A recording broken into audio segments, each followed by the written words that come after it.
Halo, saya adalah seorang pencerita. Hari ini, saya punya sebuah kisah tentang seorang wanita yang memberikan pelajaran yang sangat menyakitkan kepada suami dan selingkuhannya. Sebuah kisah pembalasan dendam yang begitu setimpal, hingga Anda akan dibuat tercengang. Jika orang yang paling Anda percaya mengambil uang Anda untuk berlibur mewah dengan orang lain, bisakah Anda memaafkannya? Suara kunci pintu yang dibuka terdengar, tetapi cangkir kopi di tangan saya tetap tak bergeming. Saya hanya menunggu dalam diam, menanti saat di mana Baskara, suami saya, dan gadis selingkuhan di pelukannya akan jatuh dari surga ke neraka yang paling pedih. Baru 3 hari yang lalu saya melihat dengan mata kepala sendiri gambar mereka berdua berpelukan saat naik pesawat ke Bali. Di media sosial, ada foto mesra mereka dengan keterangan norak yang berbunyi, "Sisa hidupku adalah milikmu." Sementara itu, saya, istri sahnya dan nyonya rumah ini, diperlakukan seolah-olah tak kasat mata. Dan sekarang, pasangan tak tahu malu itu baru saja kembali dari bulan madu mereka dengan uang saya. Mereka masih terbuai dalam kebahagiaan setelah menghabiskan uang saya dengan boros, tanpa menyadari bahwa saya telah menyiapkan sebuah hadiah istimewa untuk mereka. Pintu depan dibuka dengan kasar. Baskara mengenakan setelan jas edisi terbatas dari merek ternama. Rambutnya yang klimis ditata dengan pomade, wajahnya memancarkan kelegaan seseorang yang baru pulang berlibur. Di sampingnya, ada Rina. Wanita itu mengenakan gaun yang saya pesan khusus tahun lalu, gaun yang sangat saya sayangi dan rencanakan untuk dipakai di acara penting. Tapi sekarang, gaun itu melekat di tubuh selingkuhan suami saya. Terlebih lagi, di lehernya tergantung kalung mutiara, peninggalan almarhumah ibu saya. "Sayang, kami pulang," kata Baskara dengan suara yang dibuat-buat lembut, tetapi matanya tidak bisa menyembunyikan rasa jengkel. "Perjalanan ini benar-benar berkat kamu, Hlo. Kamu sudah membantu likuiditas perusahaan, makanya kita bisa bersenang-senang seperti ini," sahut Rina dengan genit sambil menggelayut di lengan Baskara dan merapatkan tubuhnya. Tatapannya ke arah saya penuh dengan tantangan yang terang-terangan. "Kak, pemandangan di Bali indah sekali, loh." Mas Baskara bilang, "Kalau perusahaan untung lagi nanti, aku akan diajak keliling dunia," katanya. Aku bersandar di sofa, menyesap kopi perlahan, lalu mengangkat sudut bibirku dengan sinis. "Keliling dunia? Mungkin kalian harus khawatir dulu soal makan besok." Tiba-tiba, pintu rumah didorong terbuka dengan keras. Pak Santoso berlari terengah-engah, wajahnya pucat pasi dan dahinya dibanjiri keringat dingin. Dia menggenggam setumpuk dokumen begitu erat, hingga napasnya tersengal. "Pak Direktur!" "Gawat, Pak! Gawat!" Suara Pak Santoso bergetar ketakutan. Dia berlari ke hadapan Baskara dan berteriak seperti orang mau menangis. Baskara mengerutkan kening, wajah santainya lenyap dalam sekejap. "Jangan berteriak begitu. Memangnya langit runtuh? Tidak lihat aku dan Rina baru pulang? Apa tidak bisa dibicarakan besok?" "Tidak bisa, Pak. Perusahaan dalam masalah besar."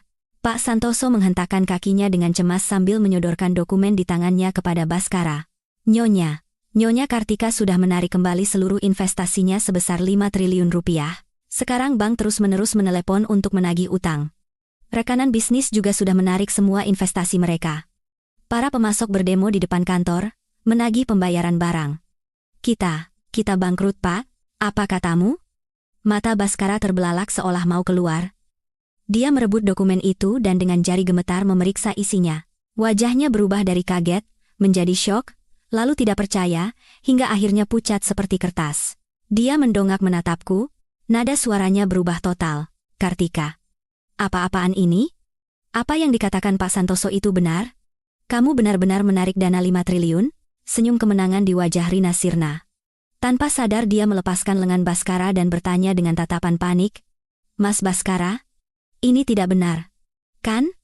Kenapa Kak Kartika tiba-tiba menarik investasi? Pasti ada salah paham."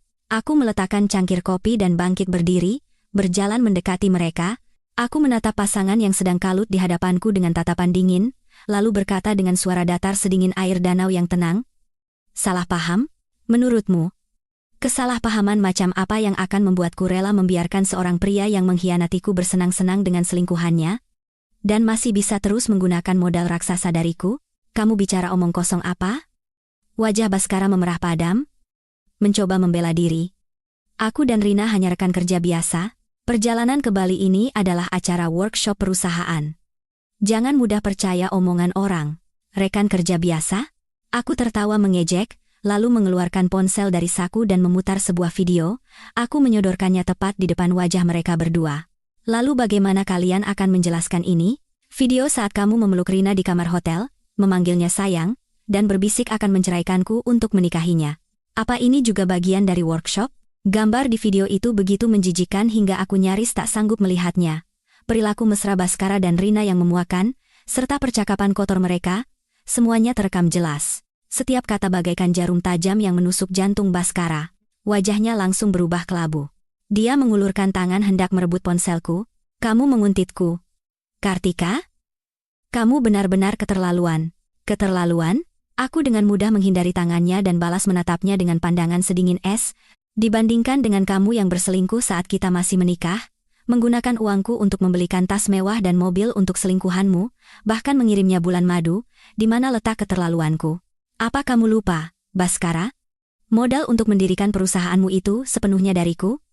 Setelah itu, arus kas perusahaan juga selalu aku yang mengisi tanpa pernah kurang. Sekarang aku hanya ingin uangku kembali. Itu hakku, bukan? Rina mundur selangkah dengan wajah pucat ketakutan. Dia berkata dengan gugup, "Kakak, aku dan Mas Bhaskara, kami benar-benar saling mencintai. Tolong beri kami kesempatan sekali lagi. Perusahaan tidak boleh bangkrut, saling mencintai." Aku menoleh pada Rina dengan tatapan penuh penghinaan. "Rina, sebagai seorang lulusan baru, bukannya mencari pekerjaan yang baik, kamu malah sibuk merebut suami orang, memakai uang orang lain, tinggal di rumah orang lain, dan bahkan mengenakan pakaian orang lain. Dan kamu masih berani mengucapkan kata cinta dengan lantang? Mulai detik ini, semua yang ada di sini, termasuk rumah mewah ini, adalah milik pribadiku. Kalian berdua, enyah dari rumahku sekarang juga." Wajah Pak Santoso yang berdiri di samping semakin muram.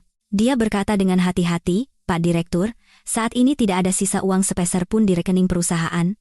Ada lebih dari 10 proyek yang terhenti karena kekurangan dana.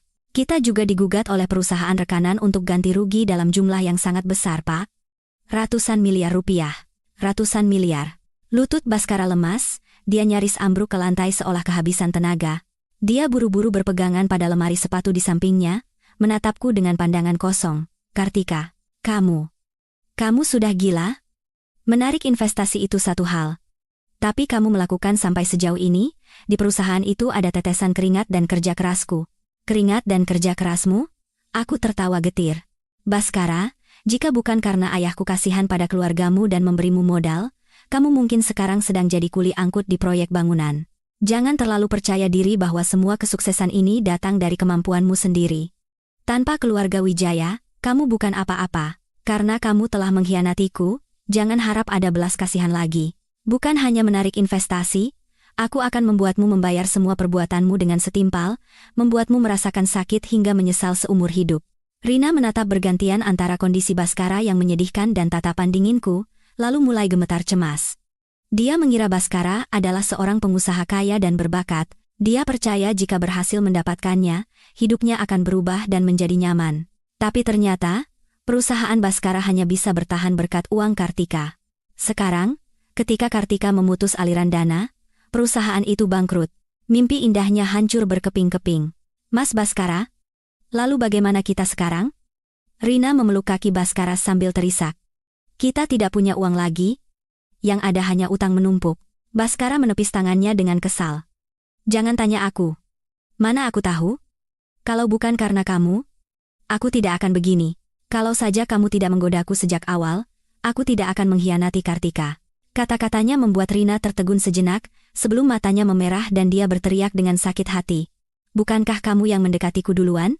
Sekarang ada masalah, kamu menyalahkan semuanya padaku?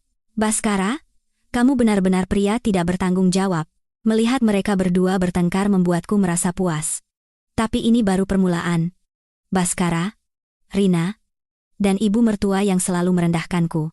Semua utang yang kalian ciptakan, akan kutagih semuanya, pokok beserta bunganya. Cukup. Aku memotong pertengkaran mereka dengan dingin. "Ini bukan tempat kalian. Cepat pergi dari sini.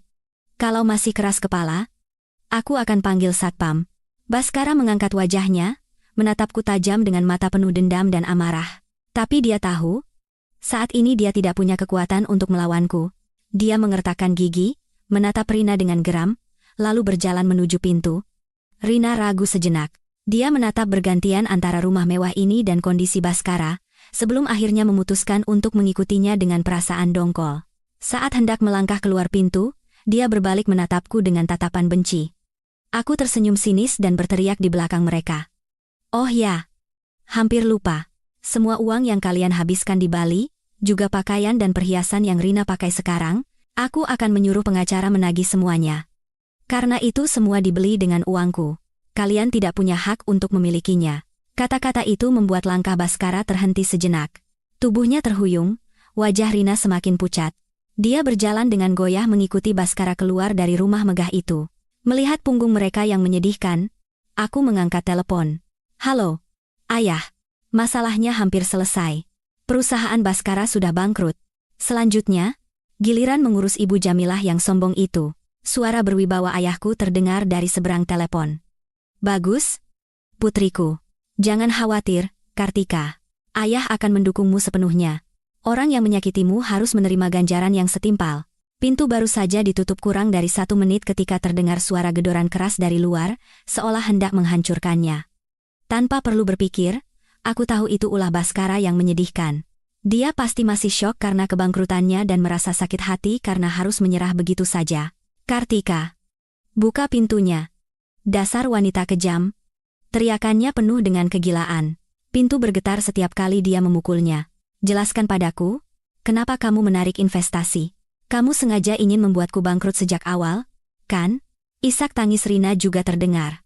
Dia berpura-pura menyedihkan. Kak, tolong buka pintunya. Bicaralah dengan kami. Mas Baskara sudah bekerja keras untuk sampai di titik ini. Perusahaan itu seperti nyawanya. Kenapa kakak bisa sekejam ini? Aku tertawa sinis, lalu perlahan berjalan ke pintu. Aku tidak membukanya, melainkan mengintip dari lubang intip. Rambut Baskara acak-acakan, setelan jasnya kotor oleh debu, penampilan elegannya yang tadi sudah lenyap. Matanya dipenuhi amarah. Rina menangis tersedu-sedu, mencengkeram ujung bajunya, berakting seolah dunia akan kiamat. Orang yang tidak tahu apa-apa mungkin akan mengira aku menindas mereka. Baskara! Aku berteriak ke arah pintu, suaraku tidak keras tapi cukup dingin untuk menusuk tulang. Pintu ini milikku. Aku tidak mau mendengar omong kosong. Kalau kamu menggedor sekali lagi, aku akan lapor polisi atas tuduhan menerobos masuk. Gedoran di luar langsung berhenti, diikuti oleh suara umpatan geram dari Baskara. Kartika, jangan berpura-pura. Kamu pikir dengan menarik investasi, kamu bisa mengatur hidupku? Jangan mimpi.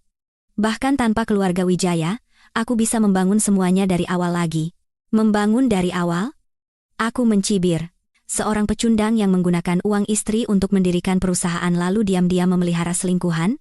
Baskara, sebaiknya kamu pikirkan dulu cara mendapatkan ratusan miliar untuk membayar denda, sebelum nanti semua hartamu disita sampai tidak punya celana untuk dipakai. Kau. Baskara sangat marah hingga tidak bisa berkata-kata, dia hendak menggedor pintu lagi, tapi ditahan oleh Rina. Rina berbicara ke arah pintu dengan nada lembut. Kak, aku tahu kakak marah. Ini semua salahku. Aku seharusnya tidak berhubungan dengan Mas Baskara. Salahkan saja aku. Tapi jangan sakiti Mas Baskara. Kalau perusahaannya bangkrut, dia benar-benar akan hancur. Oh? Aku mengangkat alis, berpura-pura mengujinya. Jadi, perselingkuhan kalian ini sepenuhnya salahmu? Kalau begitu, berlutut dan minta maaf padaku sekarang.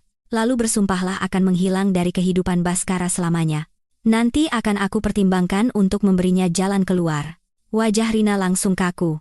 Kelemah lembutan yang tadi ditunjukkannya lenyap. Matanya memancarkan kilatan jahat sekejap, tapi dia cepat-cepat menyembunyikannya dan berkata dengan suara bergetar, Kak, aku salah, aku minta maaf. Tapi aku benar-benar mencintai Mas Baskara. Kami tidak bisa berpisah, benar-benar cinta? Aku merasa tidak perlu lagi melanjutkan sandiwara ini. Aku mengambil ponsel dan memutar rekaman suara yang sudah kusiapkan. Kalau begitu, coba dengarkan, apa ini yang kalian sebut cinta? Dalam rekaman itu, terdengar suara Rina yang genit. Mas Baskara, kapan sih kamu mau cerai dari nenek tua itu? Sayang sekali uang sebanyak itu ada di tangannya. Begitu perusahaan stabil, cepat ceraikan dia ya. Mas, biar aku bisa menikah denganmu secara terang-terangan, dan kita bisa pakai uang wanita itu sepuasnya. Disusul oleh suara Baskara. Sabar sedikit ya, sayang. Setelah pulang dari perjalanan ini, aku akan langsung minta cerai darinya. Wanita itu tergila-gila padaku, pasti dia akan setuju. Nanti, semua uang di perusahaan akan jadi milik kita. Aku akan belikan kamu cincin berlian terbesar di dunia, rumah terbaik, aku akan memanjakanmu seumur hidup. Lalu bagaimana dengan orang tua Kartika? Katanya, Mas mau mengusir mereka, bilang kalau orang-orang tua itu menyebalkan, menguasai harta keluarga Wijaya dan tidak mau melepaskannya. Suara Rina penuh dengan keangkuhan. Mas Baskara harus tepati janji, ya? Tenang saja. Begitu aku menguasai penuh kekuatan keluarga Wijaya, orang-orang tua itu, tentu saja bisa kita singkirkan sesuka hati kita.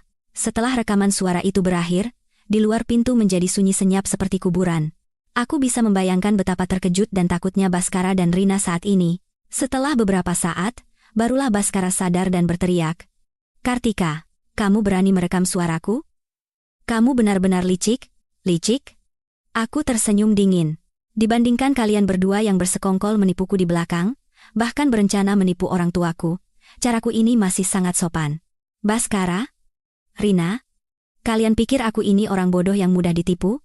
Aku sudah tahu semua kebusukan kalian sejak lama. Aku hanya menunggu waktu yang tepat untuk mendorong kalian jatuh ke neraka dalam sekali pukul. Selesai bicara, aku membuka pintu lebar-lebar dan menatap kedua orang yang wajahnya pucat pasi itu. Wajah Baskara memerah, dia menghindari tatapanku. Sementara Rina pucat, mengepalkan tinjunya dengan tubuh gemetar. Kakak, itu salah paham. Rekaman suara itu sengaja diedit dengan niat jahat. Kami tidak bermaksud begitu, Rina mencoba membela diri sampai akhir. Tidak bermaksud begitu? Aku melangkah maju mendekatinya, menatapnya dengan pandangan dingin setajam pisau. Kalau begitu jawab, kalung mutiara di lehermu itu peninggalan almarhumah ibuku. Bagaimana bisa kamu memakainya dengan tidak tahu malu? Lalu gaun yang kamu pakai itu, aku memesannya seharga 1 miliar rupiah. Dari mana kamu mendapatkannya? Baskara yang diam-diam memberikannya, kan? Kalian memakai uangku, pakaianku, perhiasanku, lalu duduk merencanakan cara mengusirku dari rumah. Apa kalian masih punya hati nurani? Rina terdesak hingga mundur beberapa langkah, hanya bisa menangis terseduh-seduh tanpa bisa berkata apa-apa. Baskara melihat itu, lalu maju menghalangi Rina dan menatapku tajam. Kartika, cukup. Hanya kalung dan sepotong baju saja, apa perlu diributkan? Nanti aku ganti. Tidak perlu menekan kami seperti ini. Ganti? Aku tertawa seolah mendengar lelucon terlucu di dunia. Baskara? Saat ini kamu bahkan tidak bisa menyelamatkan dirimu sendiri? Mau ganti pakai apa? Kamu tahu berapa harga kalung mutiara ini? 20 miliar rupiah. Kamu tahu berapa biaya perawatan gaun ini setiap tahunnya? 500 juta rupiah. Mau bayar pakai apa? Pakai perusahaanmu yang sudah bangkrut? Atau pakai cinta palsumu yang murahan itu? Wajah Baskara berubah dari pucat menjadi hijau. Dia mengatupkan bibirnya rapat-rapat, tapi tidak bisa membantah. Akhirnya dia sadar, tanpa dukungan finansial dariku, dia bukan apa-apa, bahkan untuk mengganti perhiasan pun dia tidak punya uang. Rina menatap kondisi Baskara yang menyedihkan, dan tidak bisa menahan rasa kecewanya. Dia mengguncang lengan Baskara dan berkata pelan, Mas, kita pergi saja dulu. Bertengkar di sini tidak ada gunanya. Mau kemana? Aku menghalangi jalan mereka dan berkata dengan dingin. Kalau mau pergi, tinggalkan semua barangku. Kalung, gaun, dan semua uang yang kalian pakai untuk bersenang-senang di Bali. Tidak boleh kurang sepeser pun. Kartika, kamu sudah keterlaluan. Baskara panik dan hendak mendorongku. Barang-barang itu aku yang beli untuk Rina, tidak ada hubungannya denganmu. Aku menghindari tangannya, lalu mengeluarkan setumpuk dokumen dari tas dan melemparkannya ke wajahnya. Tidak ada hubungannya denganku? Baskara? Ini laporan keuangan perusahaanmu? Semua pengeluaran untuk membeli tas, mobil, dan perhiasan untuk Rina, biaya perjalanan ke Bali, semuanya diambil dari rekening perusahaan. Dan semua uang di perusahaan itu adalah modal dariku. Dengan kata lain, kamu memakai uangku untuk memelihara selingkuhanmu, dan masih bilang tidak ada hubungannya denganku? Baskara mengambil dokumen itu, membaca sekilas dengan cepat. Wajahnya semakin muram, hingga akhirnya dia terduduk lemas di lantai, bergumam dengan tatapan kosong, tidak mungkin, tidak mungkin. Aku sudah menyembunyikan pembukuan itu dengan sangat baik. Bagaimana kamu bisa tahu? Kalau tidak mau orang lain tahu, jangan pernah melakukannya sejak awal. Aku menatapnya dengan dingin dan berkata dengan nada sedingin es. Baskara, kamu pikir otak cetekmu itu bisa menipuku? Aku sudah menyuruh orang untuk mengawasimu sejak lama. Setiap gerak-gerikmu ada dalam pantauanku. Rina, Melihat situasi sudah tidak bisa diselamatkan, berhenti berpura-pura menyedihkan. Dia berbalik dan membentak Baskara. Baskara, dasar tidak becus. Katanya kamu akan mengurus semuanya. Lalu sekarang bagaimana? Tidak ada uang, yang ada hanya utang. Sial sekali aku bertemu orang sepertimu. Tutup mulutmu. Baskara juga meledak. Kalau bukan kamu yang menggodaku, apa aku akan jadi begini? Begitu ada masalah, kamu menyalahkanku. Melihat mereka bertengkar lagi membuatku semakin merasa puas. Tiba-tiba, ponselku berdering. Ibu mertuaku, Ibu Jamilah. Aku mengangkat alis sedikit, lalu menjawab telepon. Kartika. Dasar wanita sialan, apa yang sudah kamu lakukan pada anakku? Suara Ibu Jamilah melengking memekakan telinga seperti pedagang di pasar. Anakku baru saja menelepon, katanya perusahaan bangkrut dan punya utang ratusan miliar. Ini pasti ulahmu, kan? Kembalikan uangnya sekarang juga. Kalau tidak, aku tidak akan melepaskanmu. Aku tertawa sinis, lalu berkata ke telepon. Ibu Jamilah, saat anak Anda selingkuh dan memakai uang saya untuk memelihara wanita lain, Ibu pura-pura tidak tahu. Sekarang perusahaannya bangkrut, baru Ibu ingat saya? Uangnya tidak ada. Kalau mau, suruh saja anak kesayangan Ibu untuk menagihnya sendiri. Aku langsung menutup telepon, lalu menatap Baskara dan Rina yang masih bertengkar dengan senyum mengejek. Silakan lanjutkan pertengkaran kalian. Saya permisi dulu. Aku berbalik hendak masuk ke dalam rumah. Kartika. Jangan pergi. Baskara tiba-tiba bangkit dari lantai dan menghalangi jalanku. Kembalikan uangku. Perusahaan itu milikku. Milikmu? Tatapanku berubah dingin, lalu aku berteriak ke arah gerbang.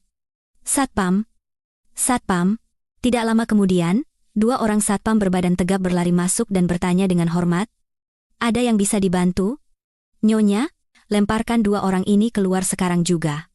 Aku menunjuk Baskara dan Rina, lalu memerintah dengan suara dingin, dan jangan biarkan mereka mendekati rumah ini lagi. Kalau mereka muncul lagi, patahkan saja kakinya. Siap. Nyonya. Kedua satpam itu langsung memegangi lengan Baskara dan Rina. Kartika. Kita lihat saja nanti. Baskara meronta-ronta dengan gila sambil berteriak. Rina juga menjerit ketakutan. Lepaskan aku. Jangan sentuh aku. Aku tidak melakukan kesalahan apa-apa. Tapi bagaimana mereka bisa melawan tenaga satpam? Keduanya diseret ke halaman luar dan dilemparkan ke tanah dalam sekejap. Aku berdiri di ambang pintu, menyaksikan pemandangan itu dengan dingin. Baskara, Rina, ini baru permulaan. Utang yang kalian buat padaku, akan kutagih setiap rupiahnya. Akan kubuat kalian membayar dengan setimpal hingga menyesal seumur hidup. Aku membanting pintu, memutus suara lolongan dan kutukan mereka. Begitu pintu tertutup, telepon berdering lagi. Kali ini dari sekretaris ayahku. Nona, Ibu Jamilah sudah berangkat dari luar kota. Diperkirakan akan tiba di Jakarta besok siang. Perlu persiapan? Persiapan? Aku tersenyum dingin. Tidak perlu. Aku juga ingin tahu keributan apa lagi yang akan dia buat. Bilang saja aku menunggunya di rumah ini. Kalau mau datang, silakan saja. Keesokan harinya, bel di depan rumah berbunyi tanpa henti, seolah malaikat maut datang berkunjung, sangat mengganggu. Tanpa bertanya pun aku tahu, itu pasti Ibu Jamilah yang agung sudah tiba. Aku bersandar di sofa, tidak bergerak sedikit pun, dan memerintah lewat interkom dengan dingin, biarkan dia masuk. Begitu pintu terbuka, Ibu Jamilah menyerbu masuk seperti badai hitam. Rambut keritingnya acak-acakan, dia mengenakan blus motif bunga yang kumal, di tangannya ada sebuah tas anyaman. Begitu masuk, dia membanting tas itu ke lantai. Mangga dan jeruk di dalamnya berhamburan kemana-mana. Kartika. Dasar perempuan jalang. Teriakannya menggelegar seolah bisa meruntuhkan langit-langit rumah. Dia berjalan mendekat hingga nyaris menabrakku, lalu menunjuk-nunjuk wajahku dan memakiku tanpa henti. Salah apa anakku padamu sampai kamu tega melakukan ini? Membuat perusahaan yang baik-baik saja bangkrut dalam semalam, dan masih punya utang ratusan miliar. Kamu mau menghancurkan keluarga kami, ya? Dia memakiku sambil hendak menyerangku, seolah ingin mencabik-cabikku. Satpam buru-buru menghalanginya, tapi dia terus meronta sambil meludah. Aku akan habisi perempuan kejam ini. Kalau terjadi apa-apa dengan anakku, kita mati bersama. Aku menyesap teh perlahan, dan menatapnya dengan pandangan dingin. Ibu Jamilah, jangan berteriak dulu. Apa ibu benar-benar tidak tahu apa yang telah dilakukan anak ibu? Anakku kenapa? Ibu Jamilah meninggikan suaranya dengan percaya diri. Anakku itu pekerja keras dan sayang keluarga. Kalau bukan karena perempuan sialan sepertimu, ini semua tidak akan terjadi. Kamu pasti punya selingkuhan di luar dan ingin merebut harta, makanya kamu bangkrutkan perusahaan anakku, kan? Selingkuhan? Aku tertawa getir, lalu mengambil setumpuk foto dari laci meja dan melemparkannya ke hadapannya. Lihat saja sendiri. Anak ibu dan Rina berpelukan dan berciuman mesra di Bali, ini yang namanya sayang keluarga? Anak ibu selingkuh di belakangku, memakai uangku untuk membelikan tas mewah untuk wanita lain, bahkan mengirim mereka bulan madu. Ini yang namanya pekerja keras? Foto-foto yang tersebar di lantai penuh dengan gambar mesra Baskara dan Rina. Foto mereka merangkul pinggang di pantai, berciuman, foto mereka tidur berpelukan di ranjang hotel. Setiap foto begitu jelas hingga menyakitkan mata. Melihat foto-foto itu, wajah Ibu Jamilah berubah, tapi dia cepat-cepat berpura-pura tidak tahu. Ini pasti salah paham, kamu pasti mengedit foto ini. Anakku bukan orang seperti itu, salah paham?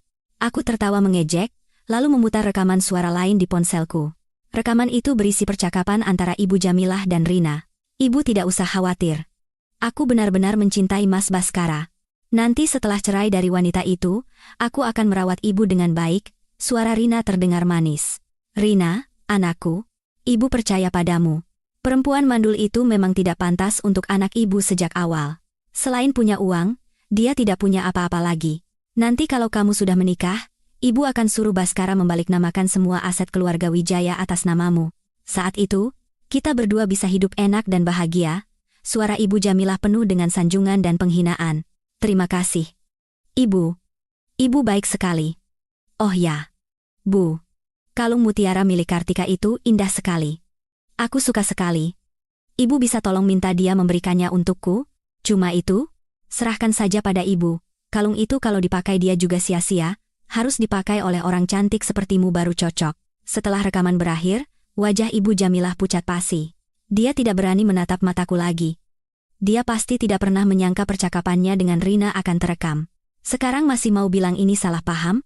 Aku bangkit dari sofa dan berjalan mendekatinya selangkah demi selangkah, suaraku dingin seperti es. Ibu Jamilah, coba letakkan tangan di dada dan katakan, selama 3 tahun aku menikah dan tinggal di rumah ini, bagaimana aku memperlakukan ibu? Saat ibu sakit dan masuk rumah sakit, siapa yang merawat ibu siang dan malam?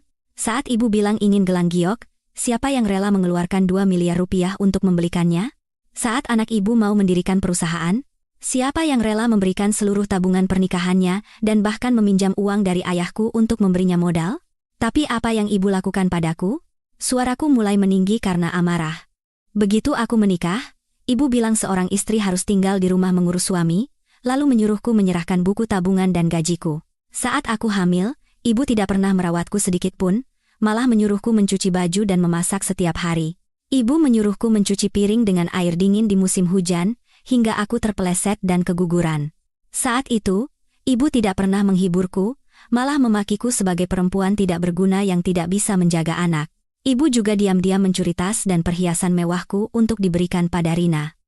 Parfum edisi terbatasku, ibu pindahkan ke botol murah untuk dipakai. Pakaian yang kubuat khusus, ibu permak dan kirim ke kerabat di kampung.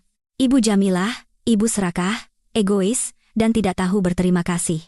Anak ibu menjadi seperti ini karena didikan ibu. Setiap kata-kataku bagaikan pisau yang mengiris jantung Ibu Jamilah.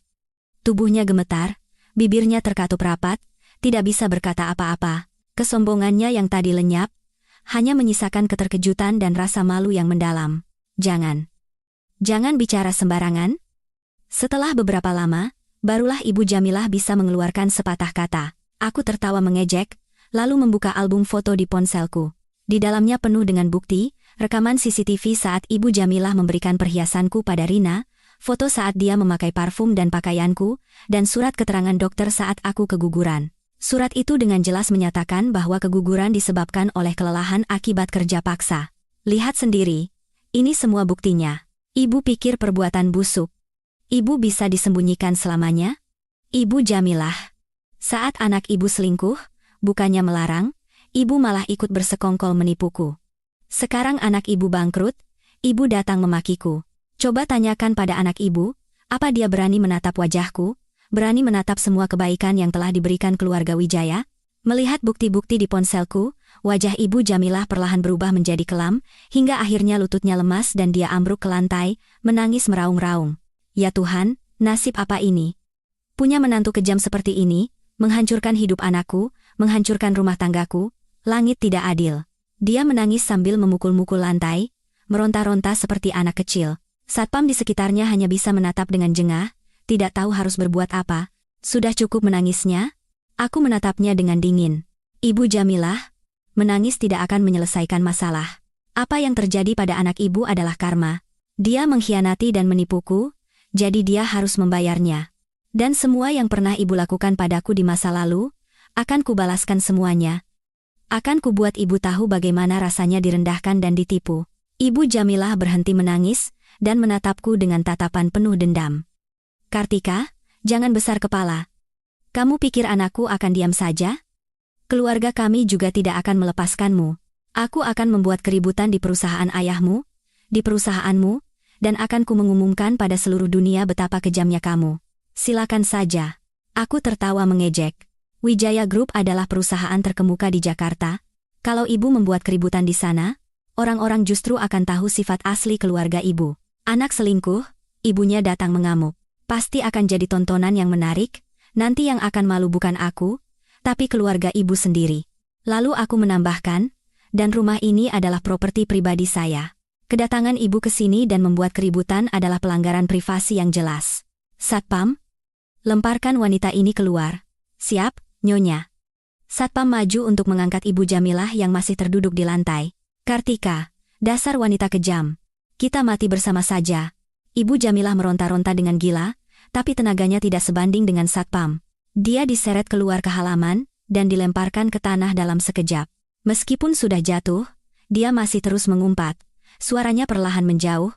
Aku berjalan ke jendela, melihat Ibu Jamilah yang menepuk-nepuk debu, bangkit, lalu berjalan pergi sambil terus bergumam memaki. Di sudut bibirku terukir senyum sinis, aku merasa sangat puas. Di masa lalu, aku menahan semua penindasan Ibu Jamilah, demi menjaga muka Baskara. Tapi yang kudapatkan hanyalah pengkhianatan dan penipuan. Sekarang, tidak ada alasan lagi untuk bersabar. Tiba-tiba, ponselku berdering. Itu Baskara. Aku mengangkat alis sedikit dan menjawabnya. Kartika, apa yang kamu lakukan pada ibuku? Suara Baskara penuh dengan amarah dan kecemasan. Ibu menelepon, bilang kamu mengusirnya dari rumah dan memakinya. Kartika, kamu benar-benar keterlaluan. Keterlaluan? Aku tersenyum dingin. Baskara, saat ibumu datang mengamuk di rumahku dan memakiku wanita kejam, kamu diam saja. Sekarang kamu menyalahkanku? Siapa yang mengkhianati pernikahan? Siapa yang memakai uangku untuk memelihara selingkuhan? Siapa yang membiarkan ibunya menindasku sampai aku keguguran? Apa kamu sudah lupa semua itu? Baskara terdiam, tidak bisa membantah. Setelah beberapa saat, barulah dia berkata, bagaimanapun juga, dia ibuku. Kamu tidak seharusnya melakukan itu padanya. Kartika, kembalikan uangnya, lalu minta maaf pada ibuku. Kalau tidak, apa? Aku memotongnya dengan dingin. Sekarang kamu bahkan tidak bisa menyelamatkan dirimu sendiri, berani mengancamku? Baskara, dengarkan baik-baik. Aku mengembalikan uang dan meminta maaf, bahkan jika matahari terbit dari barat, itu tidak akan pernah terjadi. Kalau punya nyali, datang dan ambil sendiri, jangan hanya bersembunyi di belakang ibumu seperti pengecut. Kurang dari 3 menit setelah aku menutup telepon, pintu rumah digedor lagi dengan keras, kali ini lebih brutal dari sebelumnya, seolah hendak didobrak. Tanpa perlu menebak, itu pasti Baskara yang marah besar hingga kehilangan akal sehat dan langsung berlari kemari. Kartika, buka pintunya. Buka sekarang juga. Teriakannya melengking memekakan telinga. Bercampur dengan suara Rina. Kak, jangan menghindar. Keluar dan bicarakan baik-baik. Masalah aset harus diselesaikan dengan jelas. Aku perlahan berjalan ke pintu dan mengintip dari lubang intip. Rambut Baskara acak-acakan, kancing jasnya terlepas, matanya merah menyala. Rina berdiri di sampingnya, wajahnya masih berbekas air mata, tapi matanya menatap liar pada barang-barang berharga di dalam rumah. Masalah aset? Aku tertawa sinis ke arah pintu. Baskara, kamu punya hak apa bicara soal aset denganku? Lupa kalau kamu menikah denganku sebagai menantu yang masuk ke keluarga Wijaya? Lupa semua barang di rumah ini milik siapa? Suara di luar hening sejenak, sebelum suara geram Baskara terdengar. Kartika, jangan bawa-bawa status menantu, aku juga punya harga diri. Selama 3 tahun ini, aku sudah mencurahkan tenaga dan pikiran untuk perusahaan. Kalaupun tidak ada jasa, setidaknya ada kontribusi. Rumah ini, mobil, saham perusahaan, setengahnya harus jadi milikku. Buka pintunya sekarang dan berikan bagianku, kalau tidak aku lapor polisi. Polisi? Aku tertawa sinis, lalu membuka pintu lebar-lebar. Aku berdiri bersedekap menatap mereka.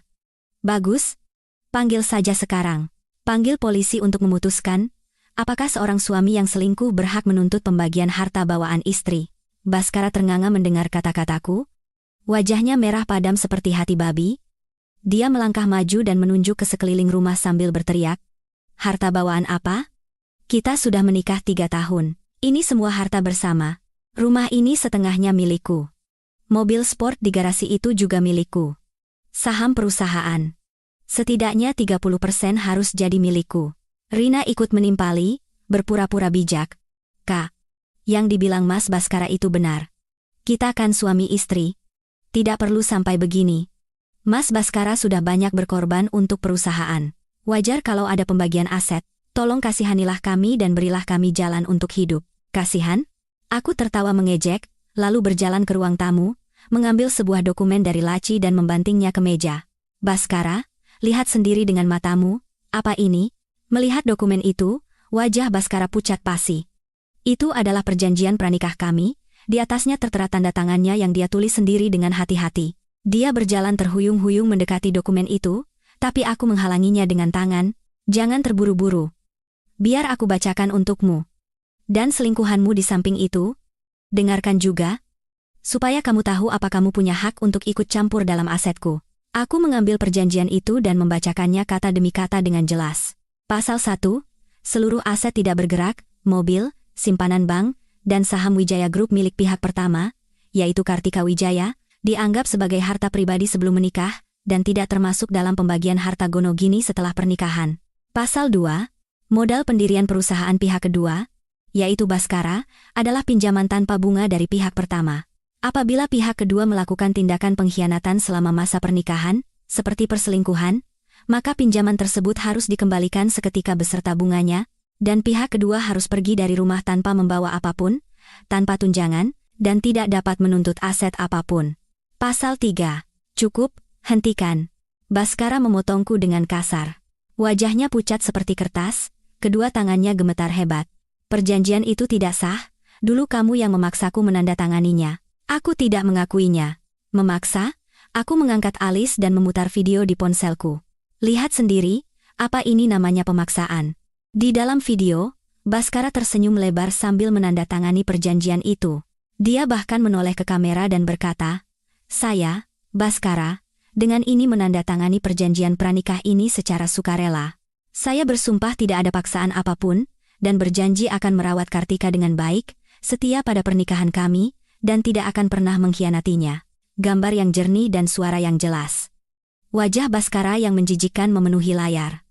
Rina yang berdiri di sampingnya tertegun. Dia pasti tidak pernah menyangka Baskara menandatangani perjanjian seperti ini.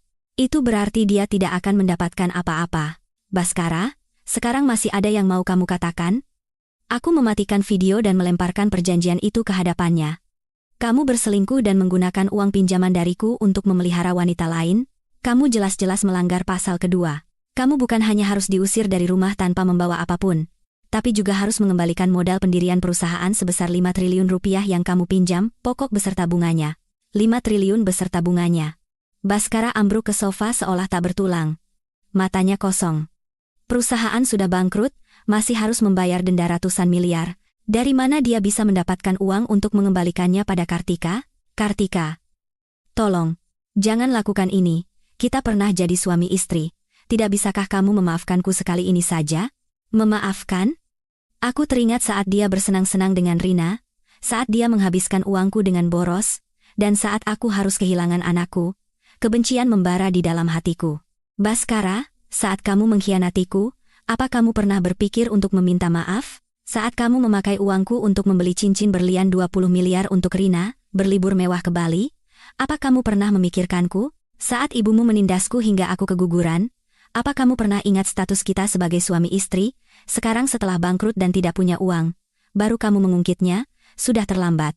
Aku menatapnya dengan dingin dan berkata dengan suara sedingin es, uang 5 triliun itu harus dikembalikan sepenuhnya. Sekarang tidak punya uang, Aku akan menyuruh pengacara menuntut dan menyita semua aset atas namamu. Pakaian yang kamu pakai, jam tangan yang kamu kenakan, semuanya dibeli dengan uangku. Akan kusita semuanya. Rina mendengar itu dan mundur selangkah tanpa sadar, memeluk erat tas bermereknya. Tas itu juga dibeli Baskara dengan uang perusahaan, harganya ratusan juta. Akhirnya dia sadar, dia bukan hanya tidak akan mendapatkan apa-apa, tapi mungkin juga harus mengembalikan semua yang pernah dia terima. Kak Kartika keterlaluan. Rina mengertakkan gigi. Mas Baskara benar-benar mencintaimu. Kenapa bisa melakukan ini? Meskipun dia berselingkuh, itu hanya kesalahan sesaat. Tidak bisakah dimaafkan? Benar-benar cinta? Aku tertawa getir. Rina, lihat kondisi pria ini. Dia tidak mencintaiku. Dia mencintai uang keluarga Wijaya. Kalau aku bukan pewaris Wijaya Group, apa dia akan menikahiku? Apa dia akan berpura-pura mencintaiku selama ini? Lalu kamu? Aku menoleh mengejek Rina. Kamu pikir dengan mengikuti pria ini kamu akan punya masa depan cerah? Sekarang dia hanya seorang bangkrut yang terlilit utang. Apa yang bisa dia berikan padamu? Kamu hanya bidak catur yang sudah dia pakai dan buang. Kamu hanya sampah.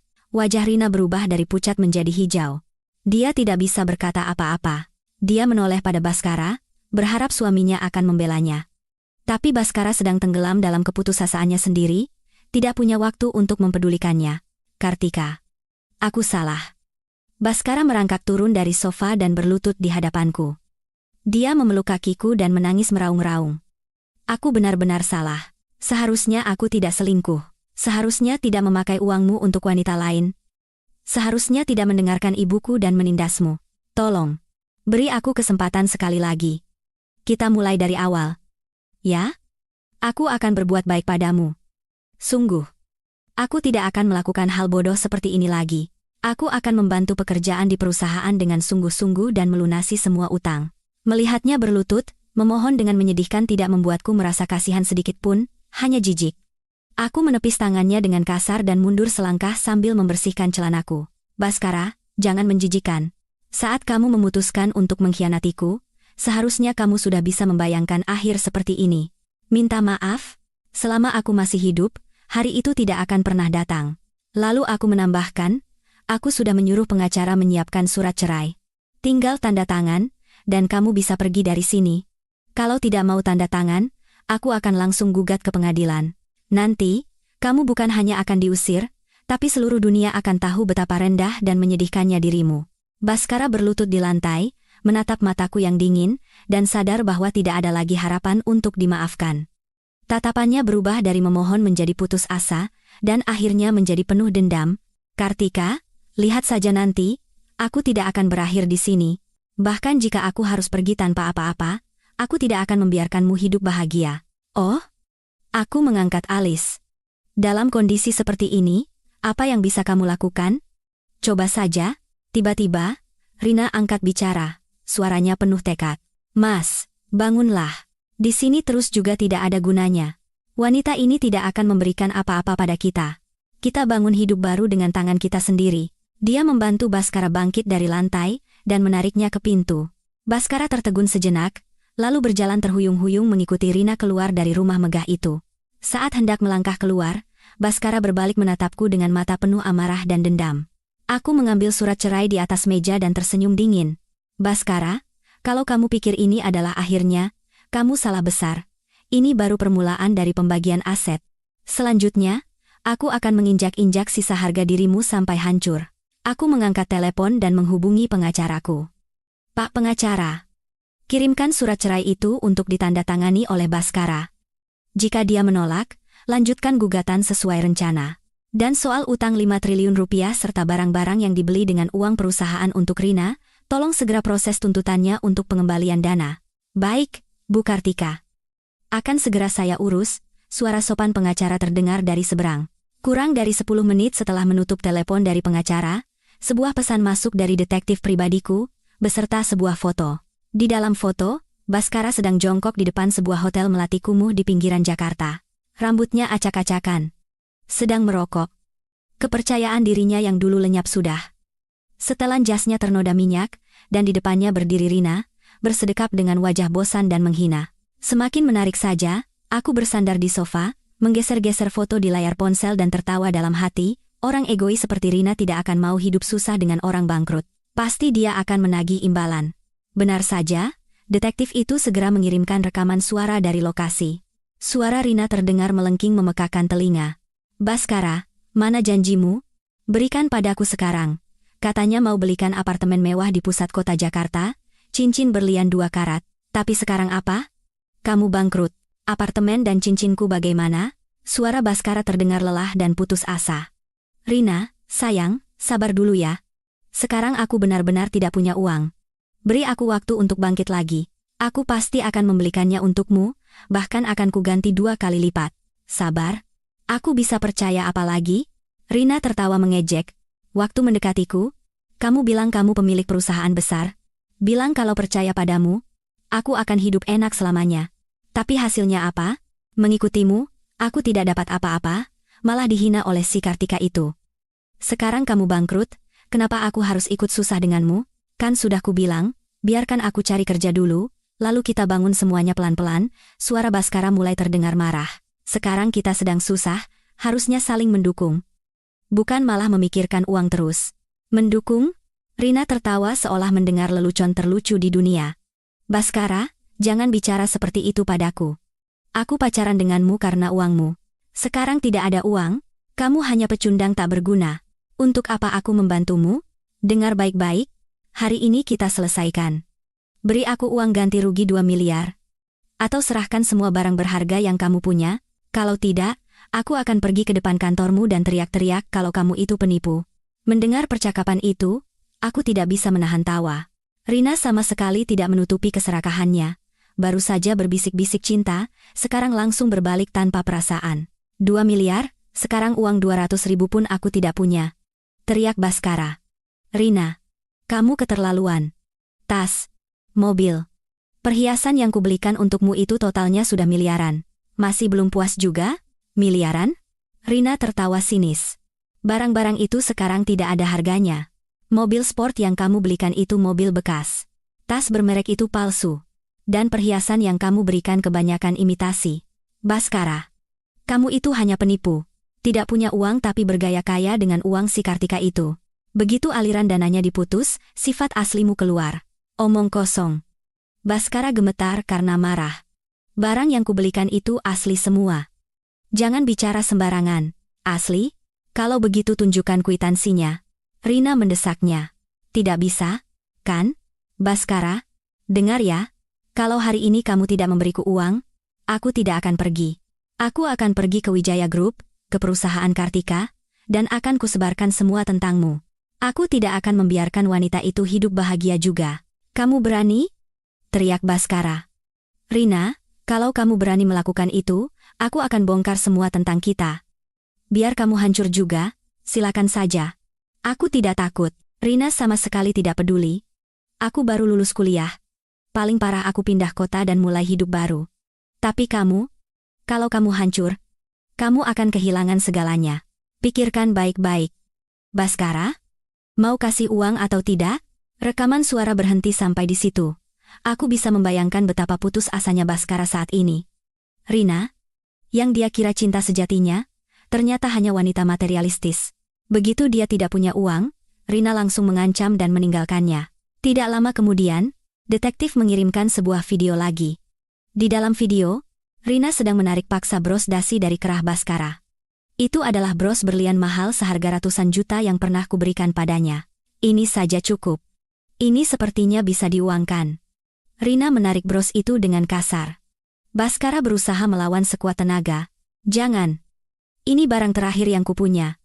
Mata Baskara memerah, memegangi bros dasinya. Barang terakhir? Memangnya bisa dimakan? Rina menarik bros itu dengan sangat kuat hingga terlepas dan ada di tangannya. Dia menimbangnya, lalu mengangguk puas. Ini lumayan, mungkin bisa dapat 20 atau 30 juta. Baskara, sial sekali aku bertemu sampah sepertimu. Hari ini kita putus. Jangan hubungi aku lagi. Selesai bicara, Rina bergegas pergi tanpa menoleh ke belakang. Seolah takut Baskara akan mengejarnya. Baskara berdiri terpaku menatap punggung Rina, tubuhnya gemetar hebat, hingga akhirnya lututnya lemas dan dia ambruk ke tanah. Dia memegangi kepalanya dengan kedua tangan dan menangis pilu. Sumpah cinta yang dia kira akan abadi, hancur begitu saja di hadapan uang. Aku mematikan video dan tersenyum dingin. Tidak ada rasa kasihan sedikit pun, hanya kepuasan. Baskara, inilah akibat dari mengkhianatiku.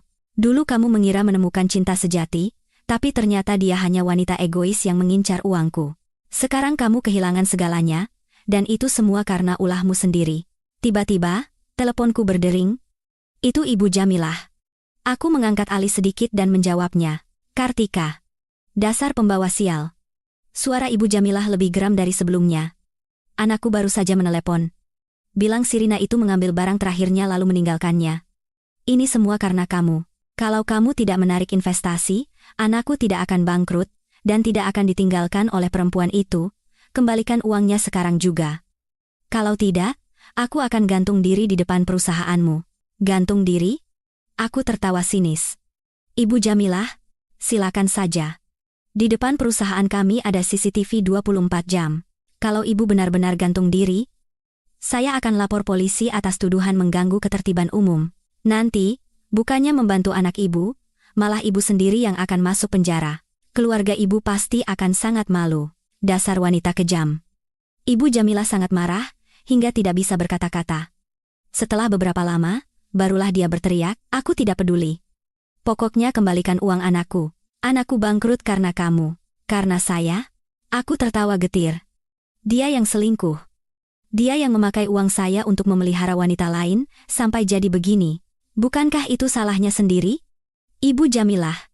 Kalau ibu benar-benar khawatir pada anak ibu, cepat cari kerja dan pikirkan cara melunasi utang. Pasti tidak ada waktu untuk menelepon dan mengamuk seperti ini. Cari kerja? Anakku itu direktur perusahaan. Mana bisa dia jadi bawahan orang lain? Ibu Jamilah berkata dengan tidak percaya. Kartika, dengar baik-baik. Kalau tidak mengembalikan uang, aku akan duduk di depan rumahmu setiap hari. Aku tidak akan membiarkanmu hidup tenang. Silakan saja. Kataku dengan nada menghina. Rumah saya ada keamanan. Kalau ibu mengamuk di depan gerbang, akan langsung diusir. Kalau sampai terluka, jangan salahkan saya. Aku menutup telepon dan melemparkan ponselku. Ibu Jamilah ini benar-benar tidak bisa diselamatkan. Sampai di titik ini, masih saja bilang anaknya direktur dan tidak bisa kerja jadi bawahan. Sungguh menggelikan dan menyedihkan. Aku minum segelas air. Baskara ditinggalkan Rina, Ibu Jamilah terus mengamuk. Sekarang dia pasti pusing sekali. Tapi ini belum cukup. Aku akan membuatnya merasakan semua kepedihan dan keputusasaan. Akan kubuat dia sadar betapa fatal akibat dari pengkhianatannya. Sudah waktunya untuk mengungkap identitasku yang sebenarnya. Jika dia tahu bahwa aku adalah satu-satunya pewaris Wijaya Group, dengan kekayaan yang jauh melampaui imajinasinya, bagaimana ekspresinya nanti? Aku menelepon sekretarisku. Besok jam 10 pagi, adakan konferensi pers di kantor pusat Wijaya Group. Aku akan mengumumkan identitasku secara resmi. Tolong sebarkan juga berita tentang hubungan menjijikkan Baskara dan Rina kepada media. Kita buat pesta ini jadi besar-besaran. Baik? Nona. Akan segera saya siapkan. Keesokan paginya, jam 9. Setelah sarapan, kepala pelayan datang dan berkata dengan hormat. Nona, mobil sudah siap. Di kantor pusat juga semua sudah disiapkan, para wartawan sudah menunggu di ruang konferensi pers. Aku mengangguk, lalu berjalan ke ruang ganti. Aku mengenakan setelan rok hitam yang dibuat khusus, sepatu hak tinggi perak, dan mengikat rambutku tinggi-tinggi, memperlihatkan leher jenjangku. Di pergelangan tanganku, terpasang jam tangan edisi terbatas dari merek ternama. Penampilanku kali ini bernilai 10 kali lipat lebih mahal dari masa kejayaan Baskara. Wanita di cermin itu memiliki tatapan tajam dan aura yang mengintimidasi. Bukan lagi Kartika yang lemah lembut yang dulu hidup dalam diam. Ayo pergi. Aku mengangkat dagu sedikit dan berjalan ke pintu. Begitu melangkah keluar dari gerbang rumah, sebuah Rolls-Royce Phantom hitam sudah menunggu dengan tenang, bodinya yang berkilauan di bawah sinar matahari. Sopir membukakan pintu dengan hormat sambil membungkuk. Silakan, Nona. Tetangga yang mendengar suara itu menjulurkan kepala dari jendela. Mereka semua terkejut melihat pemandangan itu. Dulu, mereka mengenalku sebagai istri Baskara, hanya seorang putri dari keluarga kaya biasa. Mereka tidak pernah menyangka aku adalah seseorang yang bisa menaiki mobil semewah ini. Aku melangkah masuk ke dalam mobil dengan anggun. Jok kulit yang lembut dan interior yang mewah namun simpel, semuanya menunjukkan kemewahan. Mobil perlahan bergerak meninggalkan kompleks perumahan, menuju kantor pusat Wijaya Group. Aku memandang pemandangan di luar jendela sambil bertekad dalam hati. Hari ini, aku akan menunjukkan pada seluruh dunia siapa Kartika Wijaya, Bhaskara, Ibu Jamilah, dan Rina. Akan kubuat mereka merasa menyesal dan takut luar biasa atas semua yang pernah mereka lakukan. Sekitar 30 menit kemudian, mobil tiba di kantor pusat Wijaya Group. Gedung pencakar langit setinggi 80 lantai ini adalah salah satu bangunan paling ikonik di Jakarta dan salah satu aset keluarga Wijaya. Begitu mobil berhenti, CEO perusahaan, Pak Ismail, memimpin jajaran direksi untuk menyambutku dengan hormat di depan pintu. Nona sudah tiba. Iya, aku mengangguk dan berjalan masuk ke dalam gedung di bawah sambutan mereka. Lobi dipenuhi oleh wartawan. Begitu aku melangkah masuk, semua kamera langsung mengarah padaku. Kilatan blitz menyilaukan tanpa henti. Para wartawan mengerumuniku, "Ibu Kartika, apa benar Anda adalah pewaris Wijaya Group? Ibu Kartika, kenapa Anda menyembunyikan identitas Anda selama ini? Ibu Kartika, apakah kebangkrutan perusahaan Bapak Bhaskara benar-benar ada hubungannya dengan Anda?" Aku mengangkat tangan untuk menenangkan mereka. Wajahku tersenyum tipis, lalu aku berkata dengan suara yang jelas dan kuat, "Bapak dan Ibu sekalian, mohon tenang sejenak. Saya tahu Anda semua punya banyak pertanyaan. Nanti dalam konferensi pers, saya akan menjawab semuanya." Selesai bicara, aku mengikuti Pak Ismail masuk ke ruang konferensi pers dan duduk di kursi tengah. Ruangan itu dipenuhi oleh media dari seluruh negeri dan tokoh-tokoh terkemuka di dunia bisnis. Aku menyapukan pandangan ke sekeliling, lalu mengambil mikrofon dan berbicara perlahan. "Selamat siang, semuanya. Saya Kartika Wijaya, satu-satunya pewaris Wijaya Group." Kata-kata itu membuat ruangan meledak seketika. Para wartawan kembali heboh. Kilatan blitz menyambar-nyambar. "Ibu Kartika benar-benar pewaris Wijaya Group? Luar biasa. Wijaya Group adalah perusahaan raksasa di negara ini. Sebagai satu-satunya pewaris, kenapa Anda menikah dengan Bapak Bhaskara dan bahkan mendukung pendirian perusahaannya? Kebangkrutan perusahaan Bapak Bhaskara, apakah itu memang rencana Anda?" Aku tersenyum tipis dan menjawab dengan tenang. Pertama, bahwa saya adalah satu-satunya pewaris Wijaya Group adalah benar.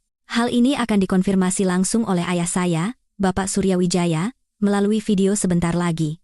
Kedua, saya menikah dengan Bhaskara karena saya percaya dia adalah orang yang pekerja keras dan memiliki ambisi.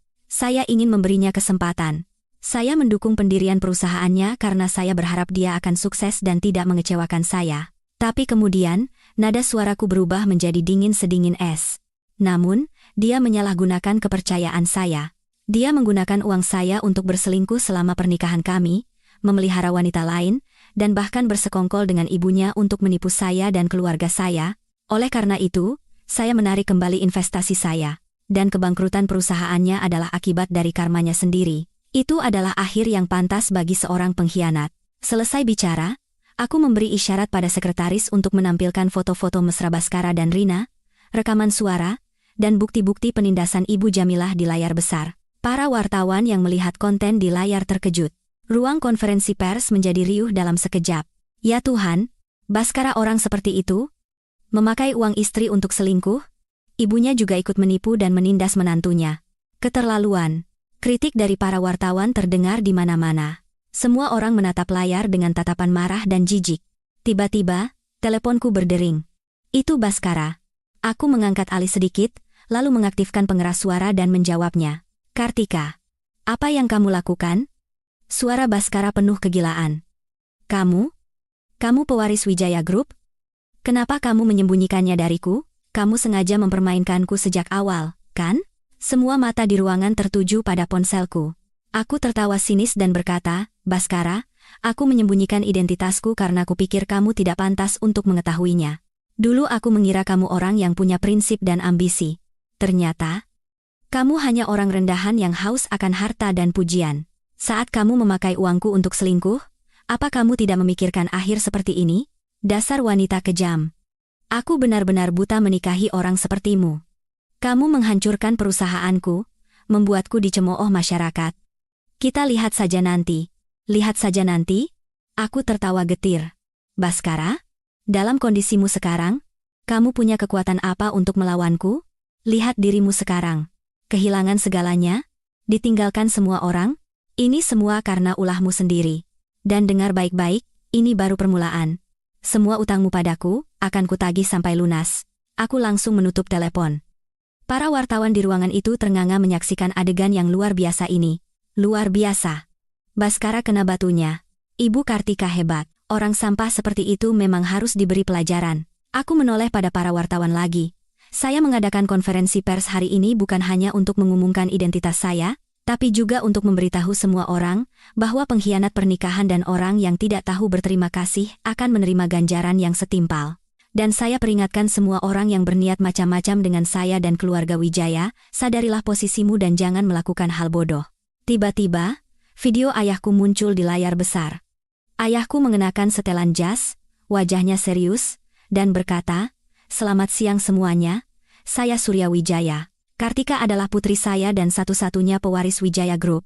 Dulu kami menyembunyikan identitasnya dengan harapan dia bisa menemukan cinta sejati dalam kehidupan biasa. Tapi Baskara tidak tahu diri, mengkhianati putri saya dan menipu keluarga Wijaya. Dalam kesempatan ini, saya mengumumkan bahwa keluarga Wijaya tidak akan pernah memaafkan Baskara dan keluarganya, dan akan menggunakan semua sumber daya yang ada untuk menuntutnya secara hukum dan menagih semua utangnya pada putri saya." Kata-kata ayahku menjadi konfirmasi akhir identitasku dan paku terakhir di peti mati Baskara. Setelah konferensi pers selesai, saat aku hendak meninggalkan ruangan, Ibu Jamila berlari masuk ke lobi seperti orang gila. "Kartika, dasar penipu. Kamu sudah menghancurkan hidup anakku, mau lari kemana? Keluar." Dia mencoba menerjangku tapi dihalangi oleh Satpam. "Ibu Jamilah, apa ibu masih belum sadar juga? Anak ibu jadi begini karena karmanya sendiri, tidak ada hubungannya dengan saya. Kalau masih mengamuk di sini, saya akan suruh Satpam mengusir ibu sekarang juga." "Usir?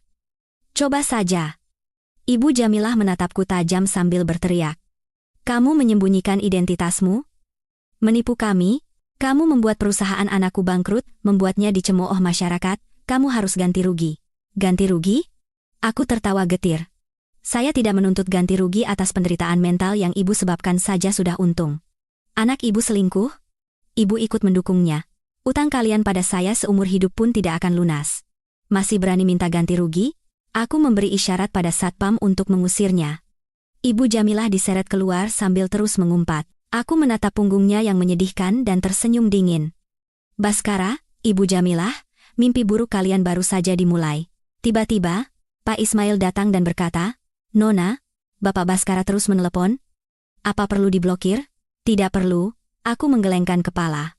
"Pasti mau minta balikan atau minta uang. Bilang padanya saya tidak punya waktu, dan suruh pengacara untuk mempercepat proses tuntutan, menagih semua utangnya." Tidak lama setelah mobil Rolls-Royce meninggalkan kantor pusat Wijaya Group, sebuah pesan masuk dari sekretarisku. "Nona, Bapak Baskara menunggu Nona di depan gerbang perusahaan. Dia bilang harus bertemu Nona." Dia menangis meraung-raung minta balikan. Aku tertawa sinis dan berkata pada sopir, "Putar balik." Karena dia belum terinjak-injak sampai hancur, baguslah dia datang sendiri. Mobil kembali menuju gedung Wijaya Group. Dari kejauhan, terlihat kerumunan orang. Di tengah-tengahnya, ada Baskara. Dia mengenakan setelan jas yang kotor, rambutnya acak-acakan. Di tangannya ada sebuah tas usang. Melihat mobilku, dia buru-buru melambaikan tangan sekuat tenaga seolah menemukan sekoci penyelamat. Begitu mobil berhenti dan aku turun, Baskara menerobos kerumunan, berlari, dan langsung berlutut di hadapanku. Tas di tangannya jatuh. Beberapa buah mangga mentah, sebuah syal rajutan, dan jepit rambut plastik murahan berhamburan keluar. "Kartika. Kartika. Aku salah. Aku benar-benar salah." Baskara memeluk kakiku dan menangis meraung-raung. "Seharusnya aku tidak mengkhianatimu. Seharusnya tidak memakai uangmu untuk wanita lain. Seharusnya tidak mendengarkan ibuku dan menindasmu. Tolong, beri aku kesempatan sekali lagi. Kita mulai dari awal, ya? Aku akan berbuat baik padamu, sungguh. Aku tidak akan melakukan hal bodoh seperti ini lagi." Orang-orang di sekitar terkejut, mengeluarkan ponsel mereka untuk merekam. "Ya Tuhan, itu Baskara yang selingkuh, kan? Minta balikan? Menyedihkan sekali. Berlutut minta balikan, bawa barang murahan begitu. Bu Kartika kan pewaris Wijaya Group, tidak mungkin dia mau kembali pada pria seperti itu." Wajahku jijik, mencoba melepaskan kakiku dari pelukan Baskara, tapi dia memeluknya sangat erat. "Baskara, apa kamu tidak malu?" "Aku malu sekali." "Tidak. Kartika. Aku tidak akan melepaskanmu." Baskara menangis semakin keras. "Aku salah, aku tahu aku tidak pantas untukmu, tapi aku benar-benar mencintaimu. Dulu aku seperti kesurupan, ditipu oleh si Rina itu. Sekarang aku tahu sifat aslinya. Di hatiku hanya ada kamu, Kartika. Benar-benar cinta? Aku tertawa mengejek dan menatapnya. Baskara, kamu tidak mencintaiku. Kamu mencintai uang keluarga Wijaya. Dulu saat tidak tahu identitasku, kamu mengkhianatiku. Sekarang tahu aku pewaris Wijaya Group, kamu datang berlutut minta balikan. Kamu pikir aku bodoh? Bukan, Kartika. Aku benar-benar mencintaimu, dulu aku hanya khilaf sesaat. Sekarang, aku benar-benar menyesal. Demi kamu, aku rela melakukan apa saja. Bahkan menerobos api pun aku mau. Menerobos api? Aku mengangkat alis dan menatapnya. Kalau begitu, merangkaklah dari sini sampai ke seberang jalan sana. Merangkak pergi dan kembali, nanti akan aku pertimbangkan. Baskara tertegun sejenak, wajahnya berubah dari pucat menjadi hijau. Orang-orang di sekitar mulai berbisik, mengatakan aku terlalu kejam. Tapi kebanyakan berpikir itu adalah hukuman yang pantas dia dapatkan. Kenapa? Tidak bisa? Aku tertawa mengejek. Baskara, hal sekecil ini saja tidak bisa kamu lakukan? Masih bilang akan melakukan apa saja untukku? Kamu tidak benar-benar ingin balikan denganku. Kamu hanya ingin kembali menumpang hidup padaku dan memakai uangku dengan nyaman. Bukan? Bukan begitu. Baskara berteriak panik. Kartika, aku benar-benar menyesal. Tolong beri aku kesempatan. Lihat, aku bawakan hadiah untukmu. Aku menyiapkannya dengan sungguh-sungguh. Shawl ini, aku mencarinya di beberapa pasar baru ketemu. Jepit rambut ini, model yang dulu kamu suka, aku memilihnya dengan hati-hati. Aku melihat barang-barang murahan yang berceceran di lantai, dan tidak bisa menahan tawa. Baskara, kamu pikir aku sekarang bangkrut, lalu dengan sampah murahan ini aku akan terharu? Saat memberikan hadiah pada Rina, kamu berikan cincin berlian 20 miliar, tas ratusan juta. Tapi untukku, kamu hanya menyiapkan ini? Kamu merendahkanku? Bukan. Kartika, sekarang aku tidak punya uang. Jadi hanya bisa beli ini. Suara Baskara perlahan melemah. Matanya penuh dengan rasa malu dan menyedihkan. Tidak punya uang? Aku tertawa mengejek. Saat kamu memakai uangku untuk memelihara selingkuhanmu, apa kamu tidak memikirkan hari ini, sekarang tidak punya uang, datang mengemis padaku? Kamu pikir aku akan kasihan? Baskara, dengar baik-baik. Bahkan jika aku harus hidup sendiri seumur hidup, aku tidak akan pernah memulai lagi dengan orang rendahan yang tidak tahu terima kasih dan serakah sepertimu. Aku berteriak pada satpam di samping. Seret orang ini pergi. Lemparkan jauh-jauh dari pandanganku. Siap, Nona. Satpam maju hendak menyeret Baskara. Kartika, jangan begini, aku benar-benar mencintaimu. Baskara memeluk kakiku tidak mau lepas. Aku tahu kamu masih marah, pukul aku, maki aku, asal kamu maafkan aku. Aku rela melakukan apa saja. Pukul? Maki? Aku tidak mau mengotori tanganku. Aku memberi isyarat pada satpam dan berkata dengan dingin, seret dia pergi. Boleh pakai kekerasan? Tidak usah sungkan. Satpam tidak ragu lagi. Mereka melepaskan tangan Baskara dengan paksa dan menyeretnya. Baskara meronta sekuat tenaga sambil berteriak, Kartika. Aku tidak akan menyerah. Aku akan menunggu sampai kamu memaafkanku. Silakan saja, kataku dengan nada menghina. Bahkan jika kamu menunggu seumur hidup, aku tidak akan memaafkanmu. Dan buang semua barang-barang itu. Menjijikkan. Satpam menyeret Baskara ke pinggir jalan, lalu memungut mangga, syal, dan jepit rambut di lantai, dan membuangnya ke tempat sampah di dekatnya. Baskara melihat hadiahnya dibuang dan punggungku yang dingin, akhirnya lututnya lemas dan dia ambruk ke tanah, menangis pilu. Orang-orang di sekitar menunjuk-nunjuknya sambil mengambil foto, harga dirinya hancur lebur saat itu juga. Aku berjalan masuk ke gedung Wijaya Group. Suara cemoohan dan tangisan Baskara dari belakang perlahan menghilang. Aku tidak merasa kasihan sedikit pun, hanya puas. Baskara, inilah akibat dari pengkhianatanmu. Berlutut memohon, lalu berpikir aku akan kembali. Mimpi saja. Saat kembali ke ruang kerja, sekretarisku memberikan segelas air hangat. Nona tidak apa-apa? Bapak Baskara benar-benar keterlaluan. Aku tidak apa-apa. Aku minum seteguk air lalu berkata dengan dingin. Orang seperti itu harus dipermalukan seperti ini baru sadar kesalahannya. Oh ya, Nona, sekretaris menambahkan, ada kabar tentang Rina. Bros dasi yang dia rebut dari Bapak Baskara dia jual ke Pegadaian, tapi ternyata dinilai palsu, hanya laku beberapa juta rupiah. Sekarang dia sedang mengamuk di Pegadaian. Oh? Aku mengangkat alis, tertarik. Baskara tidak hanya menipuku. Ya, dia juga menipu Rina. Rasakan. Dan kami juga menemukan bahwa dulu Rina pernah diam-diam menggelapkan uang ratusan juta dari rekening perusahaan Bapak Baskara. Sekarang dia berencana kabur ke kota lain dengan uang itu. Kabur? Aku tertawa sinis. Tidak semudah itu. Sudah bersenang-senang dengan uangku, lalu mau kabur begitu saja? Hubungi pengacara. Tuntut Rina juga. Suruh dia kembalikan semua uang yang dia gelapkan. Baik, Nona. Akan segera saya laksanakan. Aku berjalan ke jendela, melihat Baskara yang masih terduduk di bawah gedung, dan tersenyum dingin.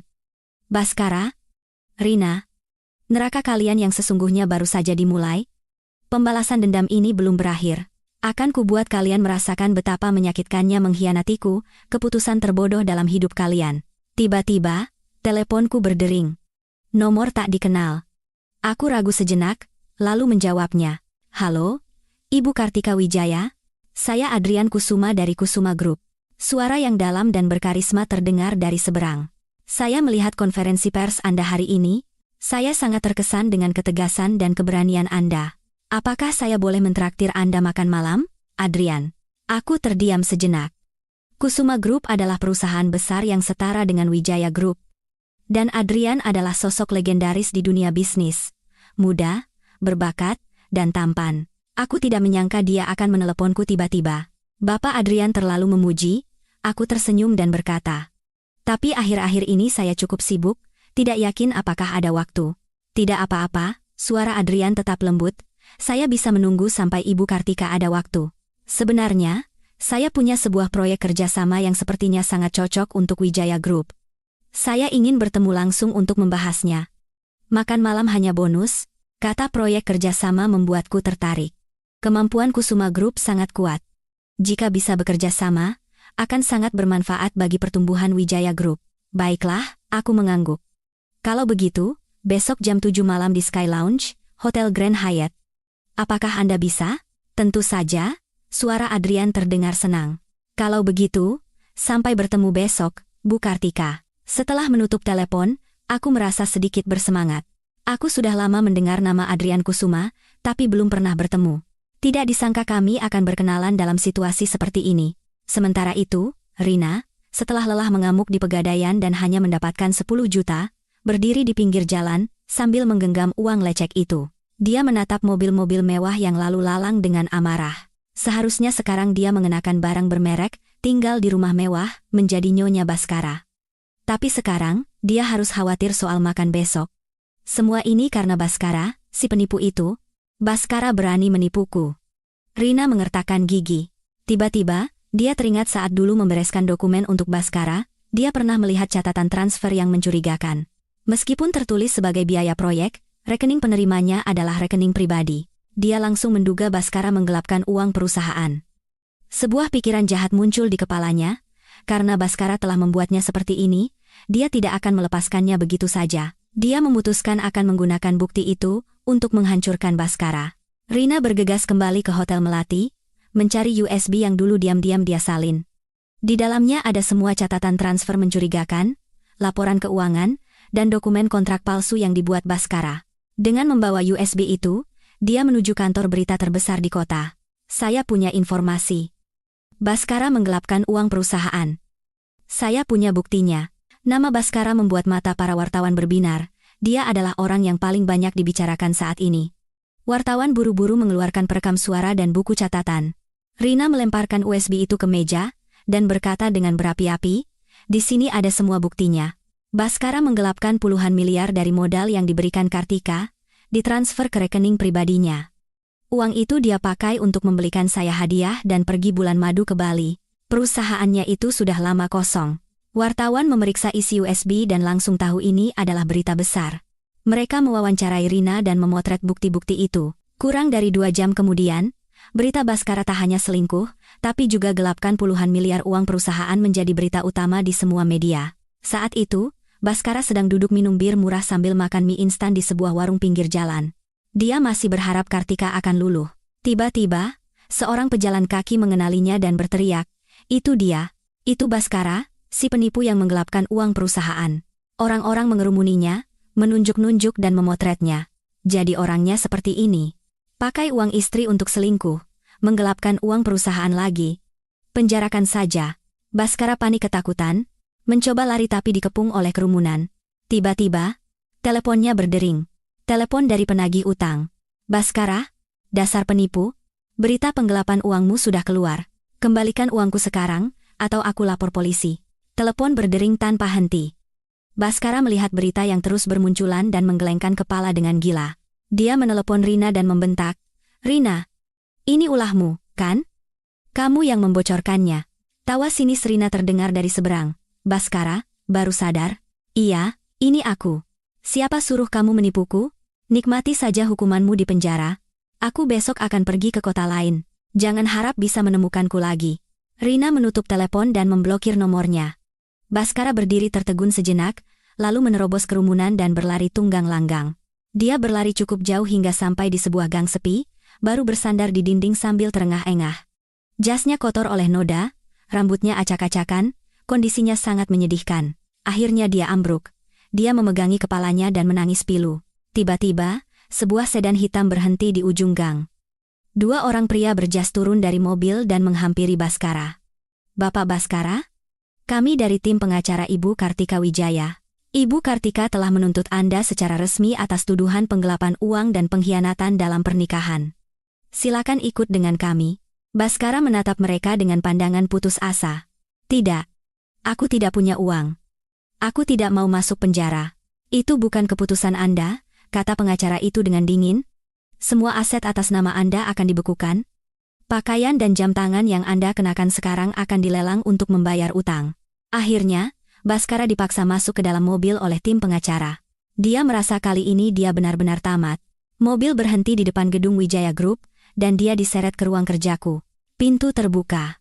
Baskara melihatku duduk di belakang meja kerja, suaranya bergetar. Kartika." Dia mencoba mendekatiku tapi dihalangi oleh pengacara. Aku mengangkat wajah, menatapnya dengan tatapan dingin tanpa belas kasihan. "Baskara, kita bertemu lagi. Tidak kusangka kamu akan jatuh secepat ini, Kartika. Aku salah. Aku benar-benar salah." Baskara menangis meraung-raung. "Soal penggelapan uang? Soal pengkhianatan? Semuanya salahku. Tolong beri aku kesempatan sekali lagi. Aku akan menebusnya seumur hidup." "Kesempatan?" Aku tertawa sinis. "Kesempatan yang pernah kuberikan padamu sudah tak terhitung jumlahnya. Kamu sendiri yang membuangnya. Baskara, kejahatanmu harus diadili oleh hukum.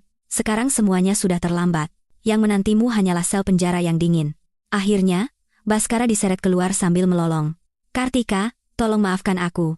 Aku berdiri di dekat jendela, menatapnya dibawa masuk ke mobil polisi yang kemudian melaju pergi. Aku menelepon ayahku untuk melaporkan situasi. Ayahku berkata orang seperti itu memang pantas dihukum, dan memberiku semangat. Semuanya mulai kembali normal. Keesokan harinya setelah Baskara ditangkap polisi, sore hari terdengar keributan di luar rumah. Satpam membawa seseorang masuk. Bukan orang lain, melainkan Ibu Jamilah. Tidak bertemu beberapa hari, penampilannya berubah drastis. Pakaian mewahnya lenyap, digantikan oleh baju tua yang kompang-camping. Di tangannya ada sebuah mangkuk keramik yang retak, persis seperti gelandangan. Kartika. Nona. Melihatku, Ibu Jamilah langsung berlutut. Mangkuk keramiknya jatuh. Beberapa bakpao keras di dalamnya menggelinding keluar. "Tolonglah orang tua yang malang ini. Beri aku sedikit uang. Aku akan mati kelaparan. Baskara sudah masuk penjara. Sekarang aku tidak punya siapa-siapa lagi." Dia menangis terseduh-seduh, tapi matanya masih menatap liar pada barang-barang berharga di ruang tamu. Aku bersandar di sofa, menatapnya dengan dingin. "Ibu Jamilah? Baru sekarang minta tolong? Dulu saat menindasku, apa tidak terpikirkan hari seperti ini? Kartika. Aku salah. Aku memang gila." Ibu Jamilah membenturkan kepalanya ke lantai sampai dahinya memerah. "Tolong kasihanilah orang tua ini, beri aku uang untuk makan. Nanti kalau Baskara keluar, kami pasti akan membalas budi." "Membalas budi?" Aku tertawa getir. "Bagaimana caranya? Mengembalikan anakku yang telah hilang?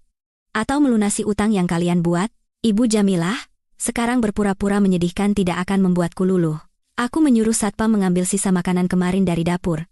Tidak lama, satpam datang membawa sebuah panci berisi nasi sisa, sayuran, dan beberapa tulang ayam. Melihat itu, wajah Ibu Jamilah berubah, lalu dia berteriak. Kartika, beraninya kamu melakukan ini padaku? Ini kan makanan sisa, sudah lebih dari cukup, bukan? Kataku dengan dingin. Ibu Jamilah, sekarang status Anda adalah pengemis. Diberi makan saja seharusnya sudah bersyukur. Masih menganggap diri Anda nyonya besar?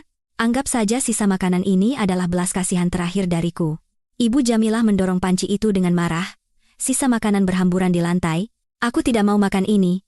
Beri aku daging, ikan, dan uang. Kamu punya banyak uang, kan? Uang 1 atau 2 miliar itu hanya uang receh untukmu, kan? Berikan sekarang, atau aku akan tidur di depan rumahmu dan teriak-teriak kalau kamu menyiksa ibu mertuamu. Ibu mertua? Aku tertawa sinis. Ibu Jamilah, saya sudah bercerai dengan Baskara. Anda bukan lagi ibu mertua saya, dan saya tidak punya kewajiban untuk menafkahi Anda. Kalau masih mengamuk di sini, saya akan kirim Anda ke sel di sebelah anak Anda. Silakan pilih. Mendengar kata-kataku, Ibu Jamilah ketakutan. Dia tidak berani berteriak lagi, hanya bisa menangis memohon. Tapi aku tidak akan pernah melupakan hari di mana dia membuatku kehilangan anakku, hari di mana dia mencuri peninggalan ibuku untuk diberikan pada selingkuhan suamiku. Aku menyuruh satpam mengusirnya dari rumah. Ibu Jamilah diseret keluar sambil terus mengumpat, tapi aku tidak peduli. Aku menatap punggungnya yang menyedihkan dan merasa puas. Tiba-tiba, ada telepon dari pengacara. Kasus penggelapan uang Baskara sudah memiliki bukti yang kuat dan akan segera disidangkan. Apartemen kecil atas nama Ibu Jamilah juga akan dilelang untuk membayar utangnya padaku. Aku merasa puas dan meminta pengacara memastikan Baskara mendapatkan hukuman yang setimpal. 1 minggu kemudian, sidang Baskara dimulai. Aku mengenakan setelan putih sederhana dan pergi ke pengadilan. Di depan pengadilan dipenuhi wartawan. Aku hanya berkata singkat, keadilan harus ditegakkan. Lalu masuk ke ruang sidang. Baskara duduk di kursi terdakwa, mengenakan seragam tahanan, tampak sangat menyedihkan. Tak lama kemudian, Ibu Jamilah masuk ke ruang sidang dengan kondisi kumuh, memanggil nama anaknya sambil menangis meraung-raung hingga ditenangkan oleh petugas pengadilan. Sidang berjalan cepat. Tim pengacara menyajikan bukti penggelapan dan pengkhianatan Baskara dengan sangat jelas. Dia hanya bisa menunduk, tidak membantah. Jaksa menuntut hukuman 15 tahun penjara. Baskara menangis, mengatakan dia salah dan memohon agar aku memaafkannya. Tapi hatiku sudah sedingin es. Akhirnya, hakim mengetuk palu.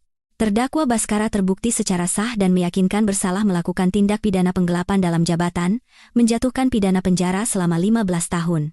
Baskara melolong, mengatakan dia tidak bersalah, sambil diseret keluar.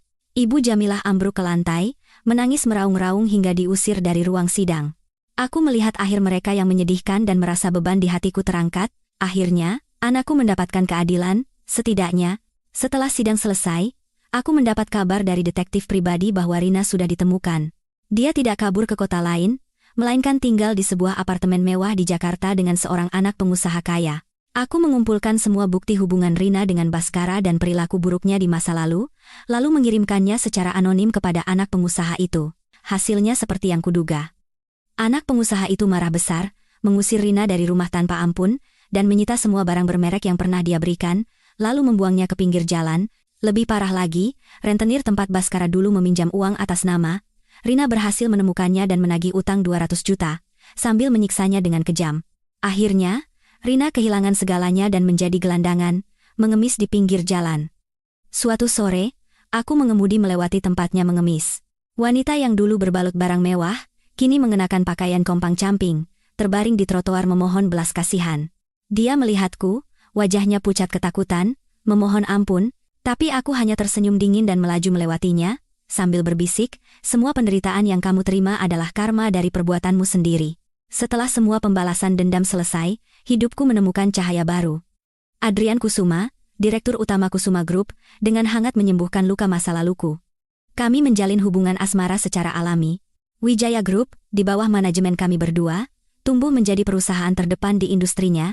Akhirnya, dia melamarku di depan semua orang. Aku menangis sambil menerima lamarannya, dan kami membangun keluarga yang bahagia. 15 tahun berlalu. Pada hari Baskara keluar dari penjara, aku dan suamiku, Adrian, mengunjunginya. 15 tahun di penjara telah mengubah pengusaha yang pernah berjaya itu menjadi seorang pria tua yang menyedihkan. Dia menatap kami berdua yang tersenyum bahagia, dan tertegun hingga tidak bisa berkata-kata. Aku memberitahunya bahwa ibunya, Ibu Jamilah, telah meninggal dalam kesendirian karena sakit. Dan Rina, berada di rumah sakit jiwa akibat trauma penyiksaan fisik.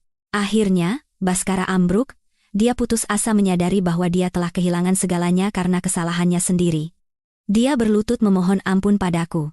Tapi aku hanya berbalik dengan dingin, Baskara, hukuman terbesarmu adalah tetap hidup, dan harus menyaksikan betapa bahagianya aku. Seumur hidupmu. Saat mobil Rolls-Royce kami melaju pergi, aku melihat dari kaca spion, Baskara yang putus asa membenturkan kepalanya ke dinding. Hidupnya berakhir di neraka yang dia ciptakan sendiri. Suamiku menggenggam tanganku dengan hangat. Akhirnya, aku benar-benar terbebas dari masa lalu yang kelam dan melangkah menuju kebahagiaan yang baru. Semuanya telah berakhir.